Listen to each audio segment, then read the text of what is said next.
السلام عليكم ورحمة الله.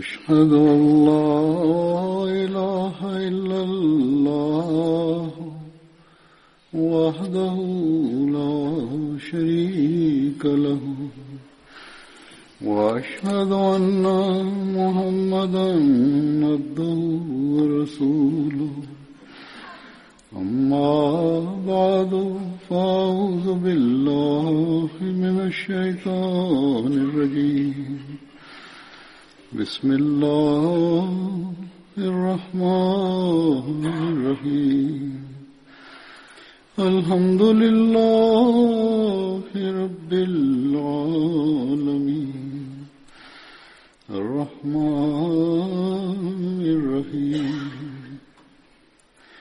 مالك يوم الدين إياك نعبد وإياك نستعين اهدنا الصراط المستقيم صراط الذين أنعمت عليهم غير المغضوب عليهم ولا الضالين.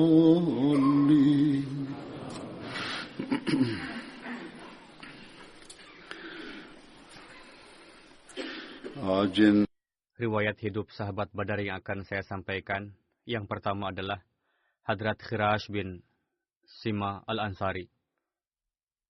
Hadrat Khirash berasal dari ranting Khazraj Banu Jasham. Ibunda beliau bernama Ummu Habib. Di antara keturunan Hadrat Khirash termasuk Salma, Abdurrahman, dan Aisyah. Hadrat Khirash ikut serta dalam perang Badar dan Uhud. Pada hari Uhud, beliau mengalami 10 luka. Beliau termasuk di antara pasukan panah mahir Rasulullah SAW. Dalam perang Badar, Hadrat Khirash telah menawan Abul As, yang mana beliau adalah menantu Nabi Karim SAW.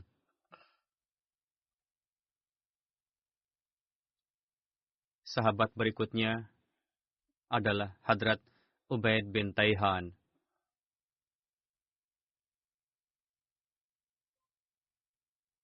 Hadrat Ubaid bin Taihan disebut juga Atik bin Taihan.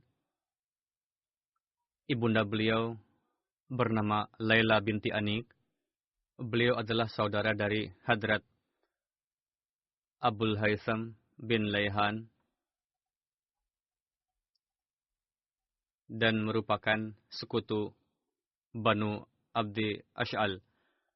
Hadrat Ubaid ikut serta dalam Bai'at Aqabah beserta 70 sahabat Ansar lainnya.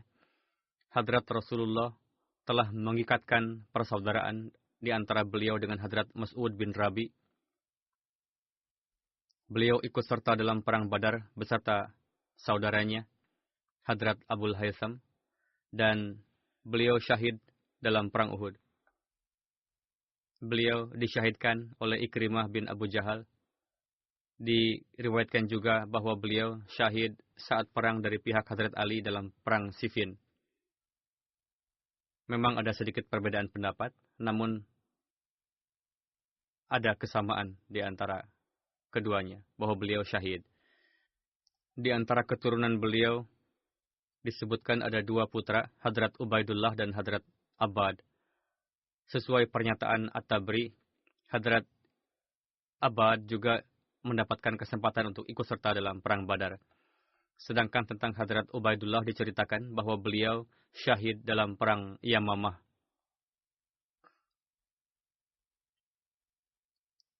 Sahabat berikutnya adalah Hadrat Abu Hanna Malik bin Amr. Hadrat Abu Hanna adalah julukan beliau. Malik bin Amr adalah nama asli beliau. Muhammad bin Umar al-Waqidi menyertakan beliau dalam sahabat Badar. Memang ada perbedaan pendapat mengenai nama beliau. Menurut beberapa pendapat, beliau bernama Amir dan disebutkan juga Sabit bin Nu'man. Beliau dipanggil Abu Habbah dan Abu Hayyah. Tetapi Muhammad bin Umar Waqidi mengatakan bahwa didapati dua orang yang mendapatkan julukan Abu Habbah, Abu Hibbah bin Ghaziyah bin Amr, dan yang kedua Abu Hibbah bin Abdi Amr al-Mazini. Keduanya tidak ikut serta dalam perang Badar.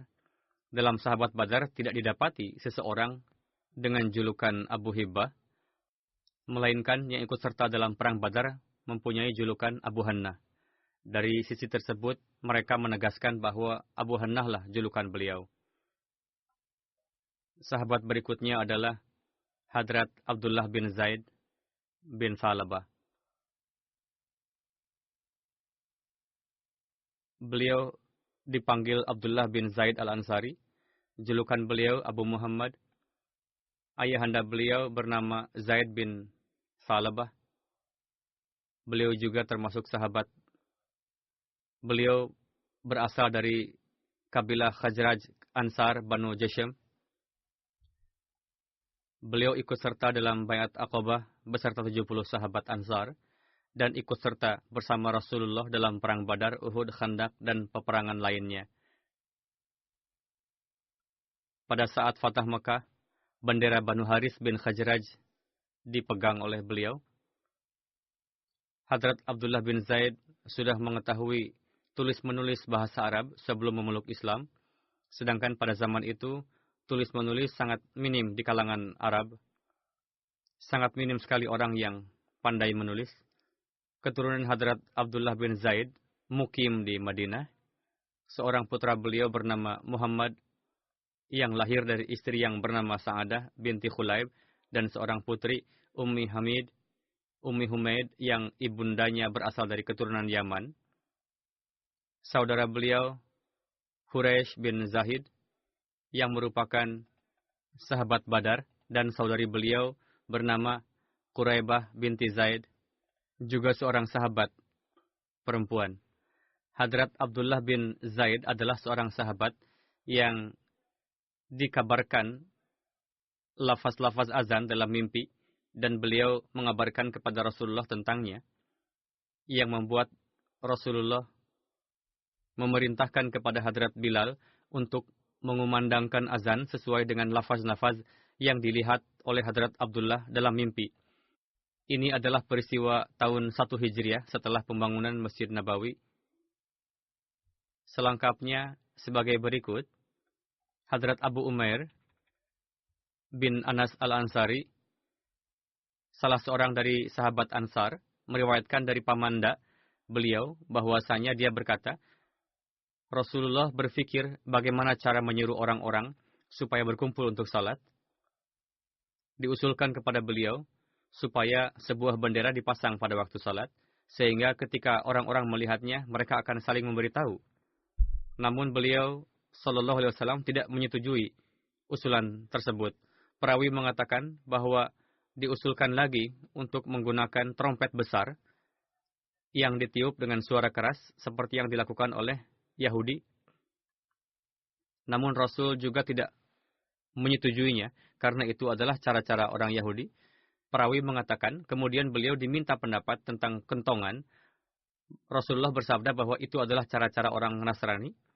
Kemudian Hadrat Abdullah bin Zaid pulang dan memikirkan seperti yang tengah difikirkan oleh Rasulullah, lalu berdoa. Beliau mengatakan bahwa beliau diperlihatkan azan dalam mimpi. Hadrat Abdullah bin Zaid menceritakan bahwa saya melihat dalam mimpi, melihat seseorang yang menggenggam kentongan. Saya bertanya kepada orang itu, "Hai hamba Allah, akankah engkau menjual kentongan ini?" Dia berkata, "Apa yang akan kau lakukan dengannya?" Saya berkata, "Kami akan menggunakannya untuk menyeru orang-orang kepada salat." Dia berkata, "Haruskah kuberitahu kamu yang lebih baik daripada itu?" Saya berkata, "Kenapa tidak?" Hadrat Abdullah mengatakan bahwa dia mengatakan, "Katakanlah, ulangilah kata-kata azan berikut. Allahu Akbar, Allahu Akbar. Ashhadu an la ilaha illallah, ashhadu an la ilaha illallah, ashhadu anna Muhammadar Rasulullah, Asyhadu anna Muhammadar Rasulullah. Hayya 'alas salah. Hayya 'alas salah. Hayya 'alal falah. Hayya 'alal falah. Allahu akbar, Allahu akbar. La ilaha illallah. Saya bacakan juga terjemahannya untuk anak-anak dan para mu'allaf. Kita setiap hari mendengar azan, tetapi saya melihat beberapa orang masih belum mengetahui terjemahannya. Artinya adalah Allah Maha Besar, Allah Maha Besar. Ini harus diucapkan 4 kali. Aku menyaksikan bahwa tidak ada yang patut disembah kecuali Allah. Ini diucapkan 2 kali. Lalu aku menyaksikan bahwa Muhammad Rasulullah Sallallahu Alaihi Wasallam adalah utusan Allah. Ini juga 2 kali. Lalu marilah menuju salat. Hayya 'alas salah. Marilah menuju salat. Hayya 'alal falah. Marilah menuju kemenangan. Marilah menuju kemenangan. Allah Maha Besar. Ini harus diucapkan 2 kali. Lalu la ilaha illallah. Tidak ada yang layak disembah kecuali Allah. Kemudian beliau mengatakan, setelah mengulang lafaz tersebut, orang itu menepi sedikit dariku, lalu berkata, ketika kalian mendirikan salat, biasakanlah mengumandangkan ini. Lalu ulangilah lafaz-lafaz qomat berikut. Allahu akbar, Allahu akbar, asyhadu an la ilaha illallah, asyhadu anna Muhammadar Rasulullah, hayya 'alas salah, hayya 'alal falah, qad qamatis salah, qad qamatis salah, Allahu akbar, Allahu akbar, la ilaha illallah.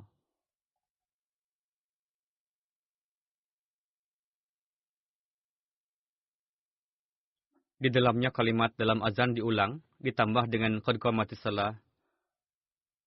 Artinya salat sudah berdiri, salat sudah berdiri. Kemudian Allah Maha Besar, Allah Maha Besar. Kemudian beliau mengatakan, ketika sudah pagi, aku hadir ke hadapan Rasul dan menceritakan apa yang saya lihat. Rasul bersabda, sesungguhnya jika Allah berkehendak, ini adalah mimpi yang benar. Lalu berdirilah bersama Bilal, dan apapun yang kamu dengar, ajarkanlah lafaz-lafaz itu supaya Bilal dapat mengumandangkan azan sesuai dengan itu, karena suaranya lebih lantang daripada kamu. Lalu saya berdiri bersama Bilal dan terus memberitahunya, dan Bilal terus mengumandangkan azan sesuai dengan itu. Perawi menceritakan bahwa ketika Hadrat Umar bin Khattab mendengar azan ini, beliau sedang berada di rumahnya pada saat itu. Beliau keluar dengan membawa cadar yang menyapu tanah, dan mengatakan, sumpah demi Dia yang telah mengutus engkau dengan kebenaran, hai Rasul, aku telah melihat apa yang Dia lihat. Mendengar ini, Rasul bersabda, segala puji bagi Allah Ta'ala. Dalam riwayat lain didapati kata-kata, Rasulullah bersabda atas hal itu, segala puji bagi Allah. Jadi, betapa kuatnya hal tersebut. Di dalamnya, selengkapnya terdapat dalam buku Sirat Khatamun Nabiyyin. Hadrat Mirza Bashir Ahmad Sahib menambahkan beberapa hal dari tarikh yang berbeda. Beliau menuturkan, ketika seruan atau azan dan lain-lain untuk salat belum dibuat, para sahabat biasanya memperkirakan waktu salat, lalu berkumpul untuk salat dengan sendirinya. Tetapi cara itu masih belum memuaskan. Hal ini semakin menjadi bahan pemikiran pasca rampungnya pembangunan Masjid Nabawi. Bagaimana supaya umat Islam dapat dikumpulkan tepat waktu? Seorang sahabat mengutarakan pendapat tentang kentongan seperti orang-orang Nasrani. Seseorang mengemukakan usulan trompet besar seperti cara-cara Yahudi. Seseorang mengatakan lain pula, namun Hadrat Umar memberi saran supaya seseorang ditetapkan untuk senantiasa mengumumkan pada waktu salat bahwa sudah waktunya salat. Rasulullah menyukai pendapat Hadrat Umar. Beliau Sallallahu Alaihi Wasallam memerintahkan Hadrat Bilal supaya Hadrat Bilal senantiasa menunaikannya. Oleh karena itu, setelahnya ketika waktu salat sudah tiba, Bilal senantiasa mengumandangkan dengan suara lantang, mengatakan, As-salatu jami'ah. Lalu orang-orang berkumpul. Bahkan jika ingin mengumpulkan orang-orang Islam di masjid untuk suatu keperluan selain salat, dikumandangkan juga cara yang sama.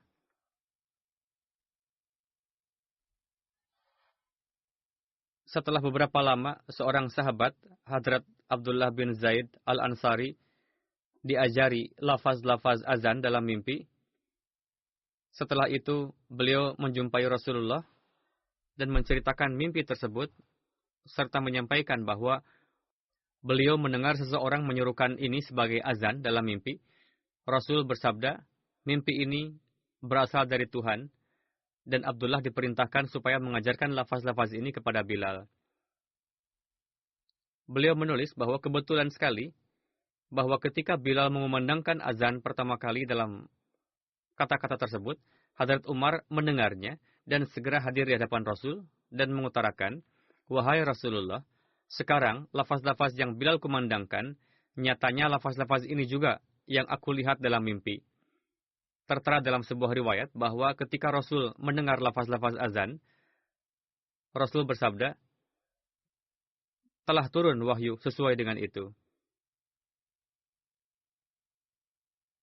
Bashir bin Muhammad meriwayatkan dari ayahanda beliau bahwa Hadrat Abdullah bin Zaid yang diperlihatkan azan dalam mimpi, menyedekahkan seluruh harta yang biasa beliau dan putra beliau gunakan untuk memenuhi kebutuhan hidup.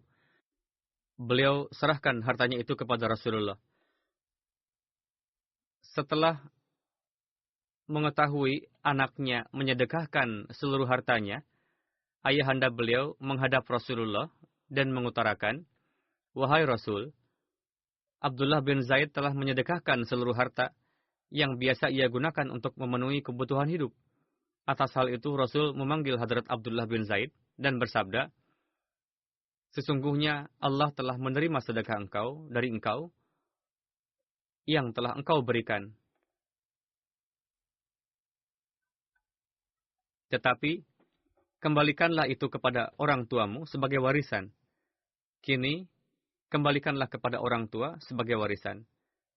Bashir mengatakan bahwa kami mendapatinya sebagai warisan, yakni anak-anak beliau mendapatkan bagian darinya. Pada satu kesempatan, Rasulullah Shallallahu Alaihi Wasallam memberikan kuku beliau sebagai hadiah tabarruk kepada Hadrat Abdullah bin Zaid. Detailnya adalah, putra Hadrat Abdullah bin Zaid, Muhammad, menceritakan bahwa ayahanda beliau menghadap Nabi Shallallahu Alaihi Wasallam pada kesempatan Hujjatul Wida, pada waktu pengorbanan di Manhar, yakni tempat kurban di Medan Mina, dan ada orang lain di antara sahabat Ansar yang menyertai beliau. Rasulullah membagikan pengorbanan-pengorbanan itu. Hadrat Abdullah bin Zaid dan sahabat Ansar beliau tidak menerima sedikit pun. Kemudian Rasulullah menyuruh memotong rambut beliau dalam sebuah kain dan membagikannya kepada orang-orang. Kemudian beliau menyuruh motong kuku beliau, lalu diberikan kepada Hadrat Abdullah bin Zaid dan sahabat Ansar beliau. Diriwayatkan dari Hadrat Aisyah bahwa seseorang hadir di hadapan Nabi Karim Sallallahu Alaihi Wasallam dan menyampaikan, ya Rasulullah, demi Tuhan, sesungguhnya engkau lebih kucintai daripada pribadiku sendiri, dan sesungguhnya engkau lebih kucintai daripada keluargaku sendiri, dan sesungguhnya engkau lebih kucintai daripada anak keturunanku sendiri.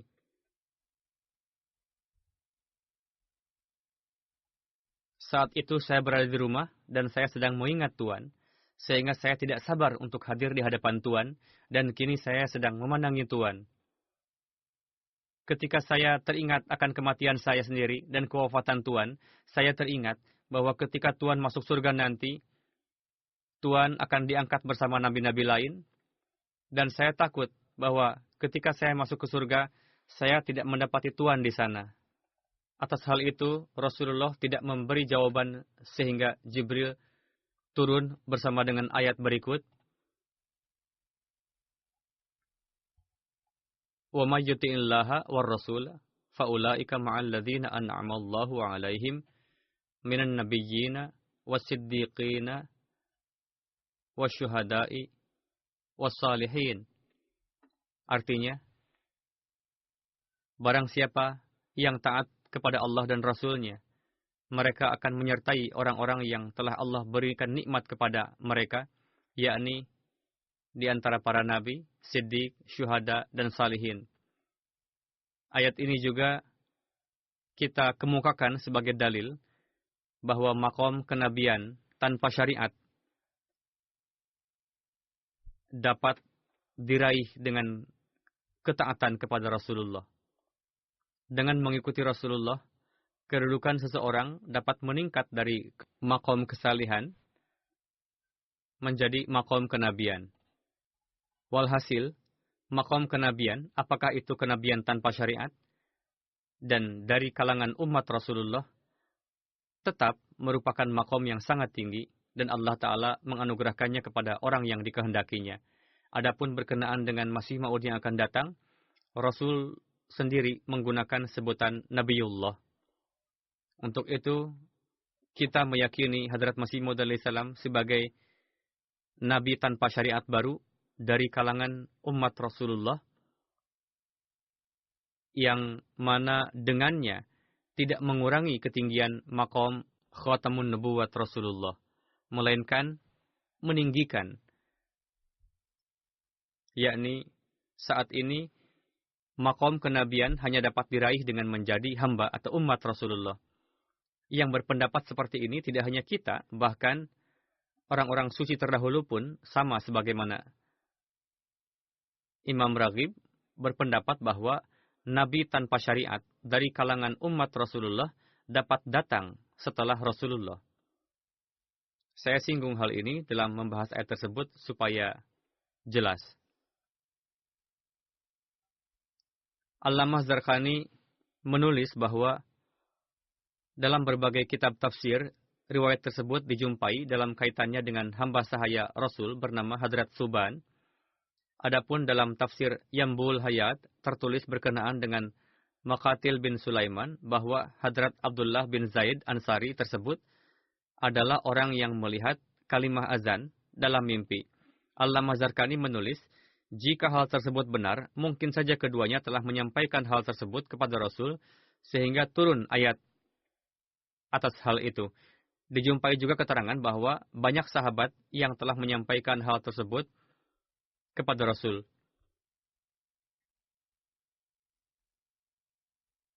Selain kejadian yang diterangkan tadi, dalam tafsir-tafsir diterangkan juga peristiwa Hadrat Suban dan kata-katanya. Selengkapnya sebagai berikut. Hadrat Suban sangat mencintai Rasulullah dan tidak bisa bertahan lama terjauh dari Rasul. Suatu hari ketika beliau menghadap Rasul, raut wajahnya berubah dan tampak sedih. Rasul bertanya,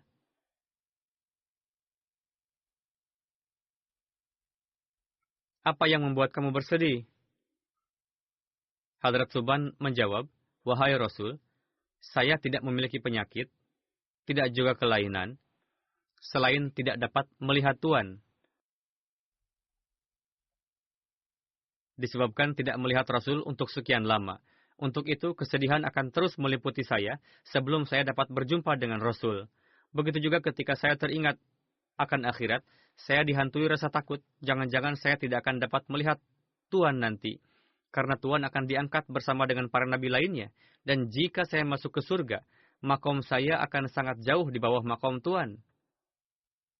Jika saya tidak masuk ke surga, saya tidak akan pernah dapat melihat Tuhan." Sekarang dijelaskan lagi berkenaan Abdullah bin Zaid.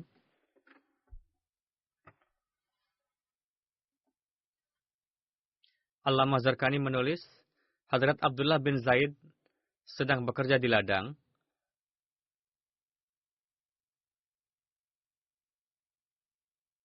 Putra beliau menghampiri beliau, mengabarkan bahwa Rasulullah telah wafat.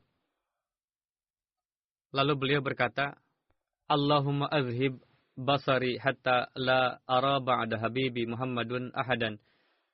Artinya, ya Allah, ambillah mataku sehingga aku tidak dapat melihat siapapun pasca kewafatan Rasulullah.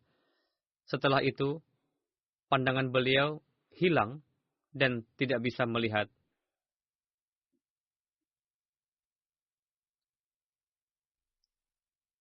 Berkenaan dengan kewafatan beliau radhiyallahu anhu, terdapat perbedaan pendapat. Sebagian berpendapat bahwa beliau wafat pasca perang Uhud, namun mayoritas berpendapat bahwa beliau ikut serta bersama dengan Rasul dalam seluruh peperangan, lalu wafat pada masa akhir Hadrat Utsman 32 Hijri di Madinah. Jika kisah penglihatan beliau tadi dianggap benar, nampaknya beliau wafat pada masa Hadrat Utsman. Pada saat itu usia beliau 64 tahun. Hadrat Utsman memimpin salat jenazah beliau. Sahabat berikutnya bernama Hadrat Muaz bin Amru bin Jamuh. Beliau berasal dari ranting Banu Khazraj, Banu Salma. Beliau ikut serta pada Bayat Aqabah kedua, Perang Badar dan Uhud. Ayahanda beliau, Hadrat Amru bin Jamuh, adalah sahabat Rasulullah yang syahid pada Perang Uhud. Ibunda beliau bernama Hind binti Amru. Musa bin Uqbah, Abu Ma'syar, dan Muhammad bin Amru Waqidi berpendapat bahwa saudara beliau Muawiz bin Amru ikut serta pada Perang Badar. Istri beliau bernama Subaitah binti Amru, berasal dari ranting Banu Khazraj Banu Sa'idah. Dari beliau terlahir seorang putra bernama Abdullah dan putri Umamah. Hadrat Muaz ikut serta pada Bayat Aqabah kedua, namun ayah beliau, Amru bin Jamuh, masih sangat teguh dalam keyakinan syiriknya. Berkenaan dengan proses bayatnya, ayah beliau tertulis dalam buku sirat Ibnu Hisham, yakni terjadi dalam waktu beberapa tahun. Saya juga pernah menyampaikan sedikit perihal kisah beliau, yakni ketika orang-orang yang ikut dalam Bayat Aqabah kedua ini kembali ke Madinah, mereka gencar bertablik menyebarkan Islam, dan para sesepuh kaumnya masih ada yang berpegang teguh pada keyakinan syirik. Salah satunya adalah Amru bin Jamuh. Putra beliau Muaz bin Amru ikut serta dalam Bayat Aqabah kedua, dan pada saat itu mereka bayat kepada Rasulullah. Amru bin Jamuh merupakan salah seorang pemimpin Banu Salma dan termasuk orang yang ditokohkan. Beliau membuat sebuah patung berhala dari kayu dan menyimpannya di rumahnya seperti halnya para tokoh lainnya, lalu disebut dengan Manat. Mereka membuat patung berhala lalu dihiasinya. Ketika beberapa pemuda Banu Salma bayat masuk Islam, yang diantaranya adalah putra Hadrat Muaz bin Jabal dan Amru bin Jamuh, yakni Hadrat Muaz bin Amru bin Jamuh, beliau masuk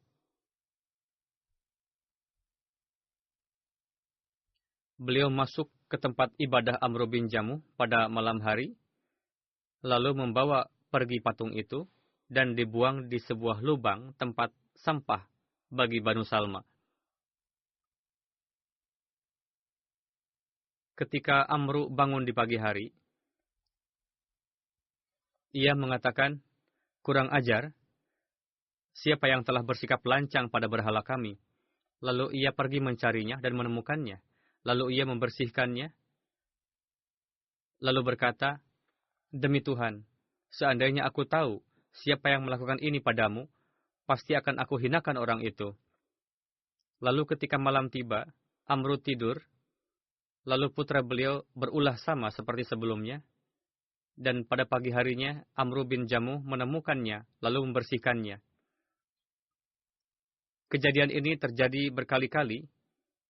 Lalu ia mengeluarkan pedang, lalu diletakkan di leher berhala itu, dan berkata kepada berhala,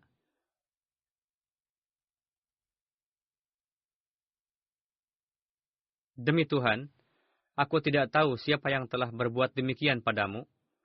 Jika kamu mampu, hentikanlah perbuatan ini, dan pedang ini berada di lehermu." Ketika tiba malam berikutnya, dan Amru tertidur, lalu para pemuda itu, yang salah satunya adalah putranya, melakukan perbuatan itu lagi, yakni mereka menurunkan pedang dari leher patung itu, lalu mengikat patung tersebut dengan tali dan memasukkannya ke dalam sumur tua, tempat buang sampah Banu Salma, bersama dengan bangkai anjing. Ketika Amru bin Jamuh bangun di pagi hari, ia tidak mendapati patung tadi di tempatnya, lalu mencarinya, dan akhirnya mendapatinya berada di sumur bersama dengan bangkai anjing. Ketika ia melihat pemandangan itu, terbukalah hakikat kepadanya, dan umat muslim dalam kaumnya juga telah menyampaikan ajaran Islam kepadanya, sehingga berkat rahmatnya beliau baiat masuk Islam. Dalam Sirat Ibnu Hisham, kisah tersebut tertulis, patung berhala tersebut tidak berdaya menghadapi perang, lantas apa gunanya menyembah Tuhan yang seperti itu? Hadrat Muaz bin Amru bin Jamuh termasuk salah seorang yang membunuh Abu Jahal, sebagaimana tertulis dalam riwayat Bukhari, bahwa Salih bin Ibrahim meriwayatkan dari kakeknya, Hadrat Abdurrahman bin Auf, mengatakan, saya tengah berdiri di barisan dalam perang Badar, mengarahkan pandangan ke kanan dan ke kiri, ternyata ada dua anak lelaki Ansar. Saya pun berkeinginan seandainya aku berada di antara orang-orang yang lebih muda dariku. Tidak lama kemudian, salah seorang dari anak itu memegang tanganku dan bertanya, Paman, apakah Paman mengenal yang mana Abu Jahal itu? Saya menjawab, ya. Apa urusanmu dengannya? Anak itu menjawab, saya dengar Abu Jahal sering menghina Rasulullah. Demi zat yang jiwaku berada di tangannya, jika aku bisa melihatnya, mataku dan matanya tidak akan berpisah sebelum salah satu dari kami ditakdirkan mati terlebih dahulu. Saya heran dibuatnya. Lalu anak kedua memegang tangan saya dan menanyakan pertanyaan yang sama padaku. Tidak lama kemudian, saya melihat Abu Jahal tengah berkeliling di antara pasukan. Saya berkata, itulah orang yang kamu tanyakan padaku. Seketika mendengar itu, kedua anak itu langsung melesat ke arah Abu Jahal dengan mengangkat pedang, lalu menyerang Abu Jahal dan berhasil menumbangkannya. Setelah itu, kedua anak itu kembali menjumpai Rasul dan mengabarkan kepada beliau. Rasul bertanya, siapa di antara kamu berdua yang membunuh Abu Jahal? Keduanya mengatakan, saya telah membunuhnya. Rasul bertanya, apakah kalian sudah menyeka dan membersihkan pedang kalian? Mereka menjawab, belum. Setelah melihat kedua pedang mereka, Rasul bersabda, kalian berdualah yang telah membunuh Abu Jahal. Harta ghanimah akan didapatkan oleh Muaz bin Amru bin Jamuh. Nama keduanya adalah Muaz, yakni Muaz bin Afra, dan Muaz bin Amru bin Jamuh. Di awal tadi telah dijelaskan kisah Muaz dan Muawiz. Namun, supaya tidak menimbulkan kesalahpahaman, untuk itu peristiwa pembunuhan tersebut yang diterangkan dalam berbagai kitab hadis dan sirat, dan juga tercantum dalam riwayat Bukhari, di dalamnya diterangkan bahwa Hadrat Muaz bin Amru bin Jamuh dan Hadrat Muaz bin Afra telah menyerang Abu Jahal dan membunuhnya, sedangkan Hadrat Abdullah bin Mas'ud memenggal kepalanya. Sementara di tempat lain Muaz dan Muawiz yang melakukannya. Walhasil, dalam Bukhari juga terdapat riwayat-riwayat juga yang di dalamnya disebutkan bahwa yang membunuh Abu Jahal adalah kedua anak Afra, yakni Muaz dan Muawiz. Setelah itu dituntaskan oleh Hadrat Abdullah bin Mas'ud sebagaimana dalam Bukhari selengkapnya sebagai berikut. Hadrat Anas meriwayatkan, pada saat perang Badar, Rasul bersabda, siapa yang akan melihat bagaimana keadaan Abu Jahal? Lalu Hadrat Ibnu Mas'ud pergi dan melihatnya, yakni Abu Jahal, telah diserang dengan pedang oleh kedua anak Afra, yakni Muaz dan Muawiz, sehingga hampir mati. Hadrat Ibnu Mas'ud bertanya sambil memegang janggut Abu Jahal, kamukah Abu Jahal? Abu Jahal menjawab, apakah ada orang yang lebih hebat dari Abu Jahal yang pernah kamu bunuh? Atau mengatakan, apakah ada orang yang lebih hebat dari aku yang telah dibunuh oleh kaummu? Kedua riwayat tersebut terdapat dalam Bukhari. Ada riwayat yang menyebutkan kedua namanya adalah Muaz, ada juga yang menyebutkan namanya Muaz dan Muawiz. Pada satu tempat, kedua ayahnya berbeda, sedangkan dalam riwayat lainnya, nama ayahnya sama. Abidin Waliullah Syahsab mengakomodir semua riwayat-riwayat mengenai siapa yang membunuh Abu Jahal ini. Untuk menjelaskannya, beliau menulis sebagai berikut. Di dalam beberapa riwayat, dikatakan bahwa kedua anak Afra, yakni Muawiz dan Muazlah yang telah membuat Abu Jahal sekarat. Setelah itu, Hadrat Abdullah bin Mas'ud memenggal kepalanya.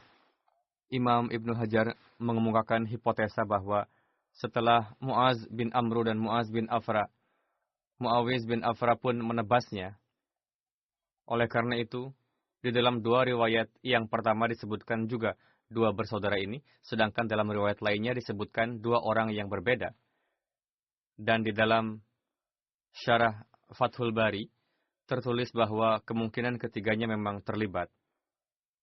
Untuk mencocokkan riwayat mengenai siapa yang membunuh Abu Jahal, Allamah Badruddin Aini menulis, Muaz bin Amru bin Jamuh dan Muaz bin Afra serta Hadrat Abdullah bin Mas'udlah yang telah membunuh Abu Jahal.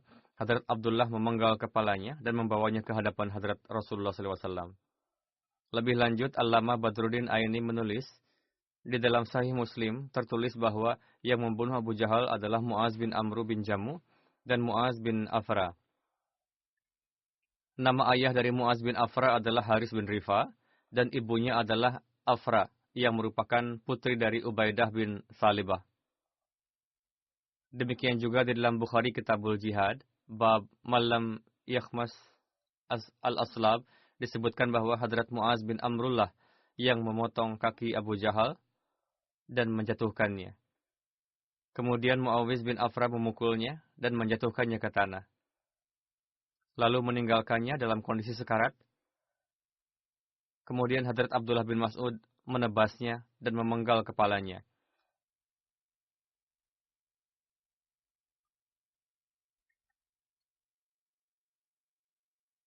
Kemudian beliau mengatakan, jika engkau mengatakan bahwa apa perlunya semua itu diceritakan bersamaan seperti itu, maka aku katakan bahwa mungkin terbunuhnya Abu Jahal ada andil mereka semua, oleh karena itu riwayatnya disatukan. Berdasarkan satu riwayat dari Zarqani, ketika Hadrat Abdullah bin Mas'ud melihat Abu Jahal, beliau mendapati kondisi ia sedang menarik nafas terakhirnya. Melihat hal ini, Hadrat Abdullah bin Mas'ud menginjakkan kakinya di leher Abu Jahal dan berkata, "Wahai musuh Allah, Allah telah menghinakan engkau." Abu Jahal menjawab dengan sombong, "Aku sama sekali tidak terhina. Apakah kamu pernah membunuh seseorang yang lebih terhormat dari aku? Yakni, aku sama sekali tidak merasa terhina."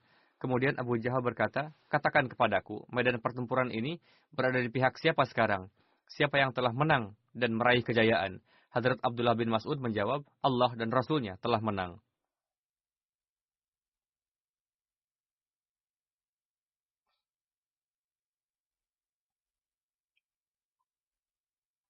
Dalam satu riwayat lain, diceritakan pula bahwa Abu Jahal pernah mengatakan, "Sepanjang hidup, aku tetap menjadi musuhnya," yakni musuh Hadrat Rasulullah. Dan saat itu pun, perlawanan dan permusuhanku terhadapnya mencapai puncaknya.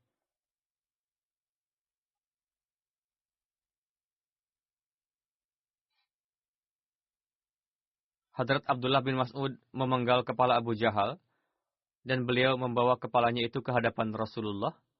Maka Hadrat Rasulullah bersabda, "Sebagaimana aku dalam pandangan Allah lebih mulia dan terhormat dari semua nabi, dan umatku lebih mulia dan terhormat dalam pandangan Allah Ta'ala dibandingkan seluruh umat-umat yang lainnya. Demikian juga Fir'aun umat ini pun adalah yang paling keras di antara Fir'aun umat lainnya. Penyebabnya ialah, hatta idza adrakahul gharaku qala amantu annahu la ilaha illalladzi amanat bihi Banu Israel." Di dalam Al-Quran, surah Yunus dikatakan, ketika Fir'aun hampir tenggelam, ia berkata, "Aku beriman bahwa sesungguhnya tidak ada Tuhan, melainkan Tuhan yang diimani oleh Bani Israel." Sedangkan Fir'aun umat ini lebih hebat dalam permusuhan dan kekafirannya, sebagaimana nampak dari perkataan Abu Jahal.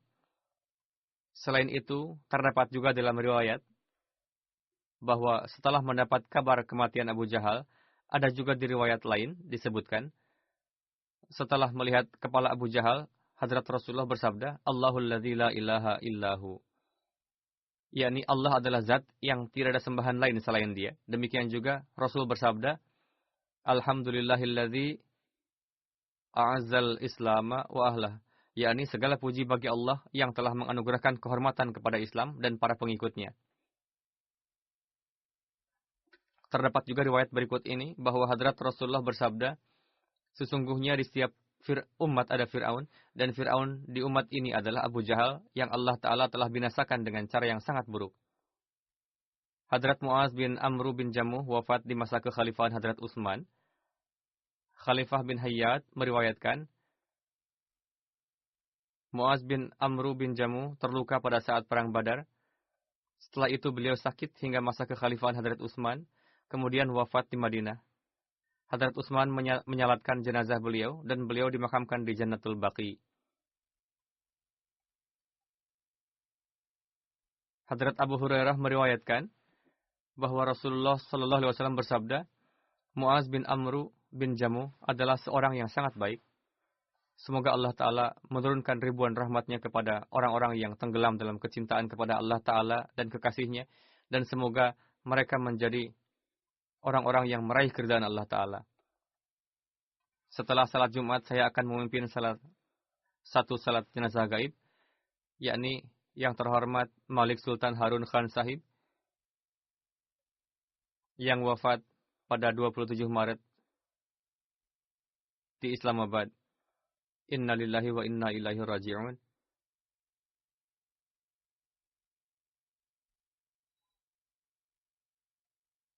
Putra pertama beliau menikah dengan putri bungsu dari Hadrat Khalifatul Masih Ar-Rabi rahmatullah alaih. Beliau adalah seorang Ahmadi keturunan. Ayah beliau bernama Kolonel Malik Sultan Muhammad Khan Sahib yang baiat pada tahun 23 di usia 23 tahun di tangan Hadrat Khalifatul Masih As-Sani radhiyallahu anhu. Dan dalam keluarga beliau hanya beliau sendiri yang Ahmadi. Kemudian Hadrat Muslim Maud yang mengatur pernikahan beliau dengan yang terhormat Aisyah Siddiqah Sahibah, putri dari Chaudhry Fatah Muhammad Sahib Sayyal. Dan keluarga ini merupakan keluarga terpandang di Punjab dan termasuk salah satu di antara keluarga-keluarga Nawab yang terhormat. Malik Amir Muhammad Khan yang pada saat itu merupakan gubernur Pakistan Barat, yang dikenal dengan gelar Nawab Kalabag, merupakan sepupu dari Malik Sultan Muhammad Sahib. Kakek beliau bernama Malik Sultan Sarkhrul Khan. Pada saat itu tengah berkuasa kerajaan Inggris. Di masa itu, India dan Pakistan adalah sebuah koloni, dan mereka memiliki kedudukan yang tinggi karena status kebangsawanannya.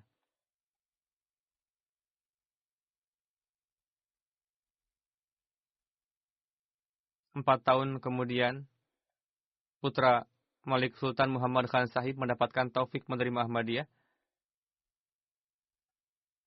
Malik Sultan Harun Khan Sahib, seorang yang berfitrat baik, meskipun berasal dari kalangan keluarga duniawi, namun memiliki kecenderungan kepada agama, dan dikarenakan kebaikannya ini, Allah Ta'ala menganugerahkan taufik kepada beliau untuk menerima Ahmadiyah. Sultan Harun Khan Sahib menikah dengan Sahibah Hamid Sahibah, putri dari Chaudhry Abdul Hamid Sahib, yang adalah seorang General Manager di Water and Power Development Authority. Hadrat Khalifatul Masih As-Salis yang membimbing pernikahan beliau. Dan pada saat pernikahan, Hadrat Khalifatul Masih As-Salis bersabda mengenai Chaudhry Fatah Muhammad Sayyal Sahib merupakan pendiri misi jemaat Inggris dan mubalik pertama di sana. Beliau adalah seorang sesepuh yang saya hormati. Saya berhutang budi kepada beliau. Ketika saya masih kecil, beliau suka mengajak saya dan memperluas pengalaman saya. Dan dengan tinggal bersama dengan Chaudhry Fatah Muhammad Sayyal, saya juga mendapatkan kesempatan untuk mengungkapkan rasa simpati saya kepada orang-orang yang tinggal di perkampungan. Sekarang pun apabila saya bertemu dengan seorang penduduk desa yang sederhana, saya sangat gembira ketika berbicara dengan mereka dengan bahasa yang sederhana. Dan kegembiraan seperti ini tidak saya rasakan ketika berbincang dengan orang kota. Karena orang kota biasanya formal, dan dikarenakan kebiasaan formal inilah, secara tidak disadari, kita mulai terbawa formal. Beliau bersabda, bagaimanapun hari ini saya mengumumkan pernikahan cucu dari sesepuh yang saya hormati ini, Malik Sultan Harun Khan bin Kolonel Sultan Muhammad Khan.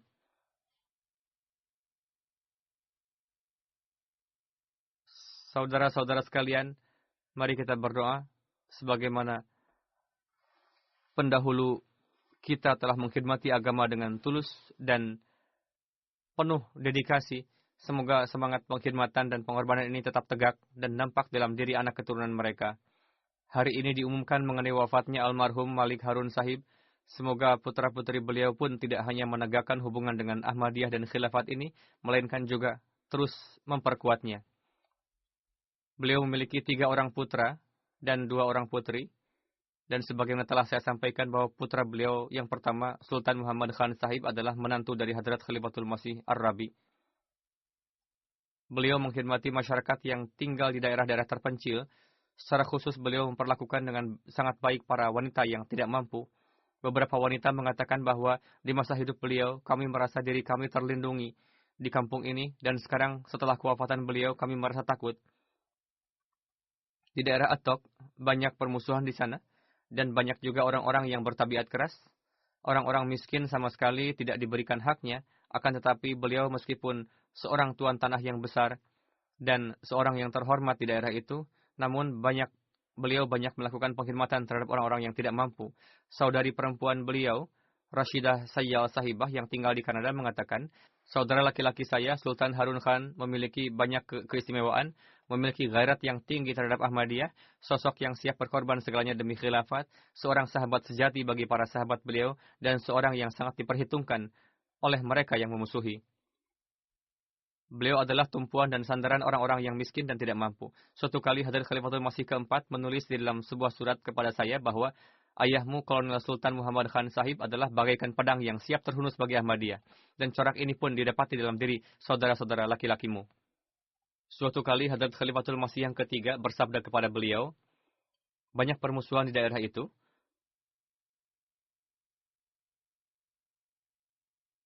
Terkadang permusuhan itu dikarenakan properti dan tanah. Terkadang juga dikarenakan oleh status sebagai Ahmadi.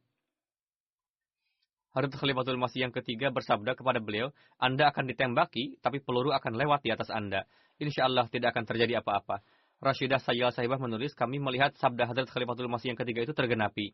Pada tahun 1977, di kantor polisi Fatih yang terjadi penyerangan yang mematikan terhadap beliau, Malik Sultan Harun Sahib ditembaki, peluru melintas di rambut beliau, namun beliau tidak tergores sedikit pun, dan Allah Ta'ala menjaga beliau dengan corak mukjizat. Beliau seorang yang sangat dermawan kepada orang-orang miskin dan membutuhkan. Beliau adalah sandaran bagi orang-orang yang lemah. Kakak beliau, Malik Sultan Rashid Khan Sahib, mengatakan, setelah kewafatan almarhum ayah kami, beliaulah pemimpin sesungguhnya dalam keluarga kami. Ketika ada suatu pekerjaan jemaat, meskipun saya berusaha dengan sekuat tenaga, beliau selalu mengungguli saya. Beliau adalah seorang pecinta sejati Hadrat Masih Maud Islam dan para khalifah. Suatu kali, setelah peristiwa pada tahun 74, seorang officer senior bertanya kepada saya, bagaimana keimanan Anda kepada Hadrat Sahib Anda? Beliau menjawab, keimanan saya kepada khilafat kuat seperti besi. Dalam perjalanan hijrah Hadrat Khalifatul Masih Ar-Rabi, beliau satu kendaraan dengan huzur hingga Karachi. Beliau mendapatkan kesempatan untuk menyertai Hadrat Khalifatul Masih yang keempat. Rashid Sahib menulis, di antara surat-surat Hadrat Khalifatul Masih yang keempat kepada saya, dalam satu surat huzur menyatakan beliau sebagai Jenderal Ahmadiyah, di surat yang lainnya dikatakan sebagai pedang kecintaan dan gairat yang terhunus demi Ahmadiyah. Sejauh kaitannya dengan salat tahajud dan tilawat Al-Quran, sangat sedikit orang yang tahu, oleh karena itu sama sekali tidak ada yang menceritakannya. Akan tetapi dalam kedua hal ini beliau sangat dawam. Mungkin saya juga tidak akan mengetahuinya jika pada tahun 2016 kami berdua tidak tinggal satu kamar selama 4 bulan dikarenakan saya sedang sakit keras. Di hari-hari itu, saya sangat sulit untuk duduk dan berdiri. Beliau tinggal di satu kamar dengan saya untuk merawat saya. Saya melihat kedawaman beliau dalam menilawatkan Al-Quran dan salat nawafil. Saya mengatakan kepada beliau, mengapa kita tidak mengambil seorang pembantu saja untuk membantu saya, daripada Anda menjaga saya setiap waktu? Maka beliau berkata, ketika saya sendiri ada di samping Anda, lantas apa perlunya seorang pembantu? Kemudian Rashid Sahib menulis, beliau adalah wujud yang sangat bermanfaat bagi manusia. Beliau mendirikan 9 sampai 10 sekolah. Kemudian apabila datang suatu masa di mana pemasukan beliau tidak banyak dan tidak bisa memberikan kepada sekolah, maka beliau sendiri ikut bekerja bersama para buruh dan berkata kepada para buruh, saya bekerja lebih daripada kalian. Sama sekali tidak ada perasaan bahwa saya adalah putra seorang nawab atau seorang tuan tanah besar di daerah ini. Putri beliau, Mahmudah Sultanah Kashif, menulis, kecintaan dan kesetiaan kepada khilafat bukanlah hal yang tersembunyi dalam diri ayah saya. Pelajaran yang saya dapatkan dari pergaulan sehari-hari dengan ayah saya adalah selalu bertawakal kepada Allah dan selalu berdoa kepada Allah dalam setiap urusan dalam kehidupan. Jika tidak berdoa, maka tidak ada keberkatan. Beliau begitu berserah diri kepada Allah Ta'ala, seorang yang sangat pemberani, tidak takut kepada siapapun selain kepada Allah Ta'ala. Beliau sangat senang melakukan penghormatan terhadap makhluk. Demikian juga putra beliau, Sultan Muhammad Khan, mengatakan, ayah saya banyak melakukan aktivitas-aktivitas sosial. Beliau mendirikan 8 sekolah dan memberikan tanah untuk 2 lahan pekuburan. Beliau memberikan lahan untuk 8 sekolah, memberikan pekerjaan kepada begitu banyak orang-orang miskin. Semoga Allah Ta'ala memberikan rahmat dan ampunannya kepada beliau, dan semoga anak keturunan beliau senantiasa menegakkan kebaikan-kebaikan beliau, dan senantiasa menjalin hubungan dengan jemaat dan khilafat. Sebagaimana telah saya sampaikan, saya akan memimpin salat jenazah gaib beliau setelah salat Jumat ini.